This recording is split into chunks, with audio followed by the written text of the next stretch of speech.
The sole purpose of feedback is to help others grow personally and professionally. The two specific purposes of feedback that were discussed in the podcast are the purpose of feedback to know what success looks like, and then the other is the purpose to help others know what they need to do differently. I personally, in my experience as a leader, have never liked the thought of saying how you can do something better, but how you could do it differently. I feel that the message that is delivered is the same, and the recipient of the feedback receives it better because you're not telling them what they did wrong by saying better, but how you could do it differently. Feedback helps us grow regardless of whether it is positive or whether it is constructive feedback, as long as you are open to making the changes that are provided for you in that feedback. That is where you will grow. I personally have given peer to peer feedback many times in my career. I feel like I work for an organization that is very open to peer feedback, but also giving feedback regardless of the level that you're at. We want to see each other succeed, and that's what's important. It is not hard for me to give feedback because I set the expectation that regardless of the situation, I'm going to be providing feedback.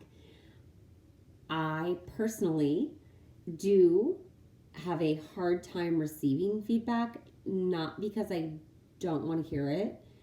I do want to hear it because I want to be better, especially as a leader. But I find it hard because I take it very seriously and I want to be better and I want to do better. So it's not easy to hear, but I take it and I work with it and ensure that I always ask for feedback to ensure that I'm doing better. My thoughts on the podcast, I completely agree with the podcast. I think that they are spot on. I have been in a leadership position for many, many years, and I feel like feedback is love, right? You have to receive feedback knowing that the individual that is providing you the feedback is coming from the most positive place and that they want to help you and help you succeed and see you succeed, which is why they are providing feedback.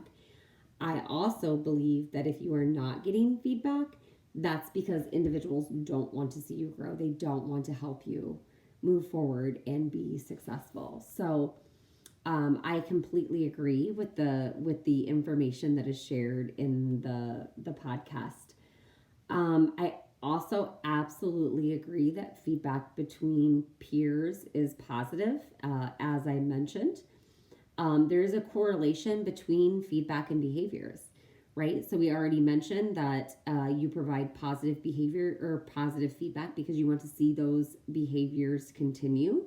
But you provide constructive feedback because you want to see those behaviors improve.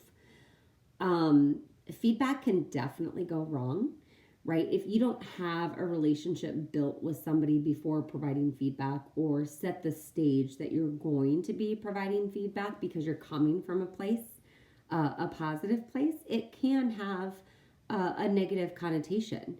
And so it's extremely important that if you don't have a relationship with somebody and you reach out to provide feedback, that you let them know right, that you want to provide feedback. Ask them if it's okay if you provide feedback.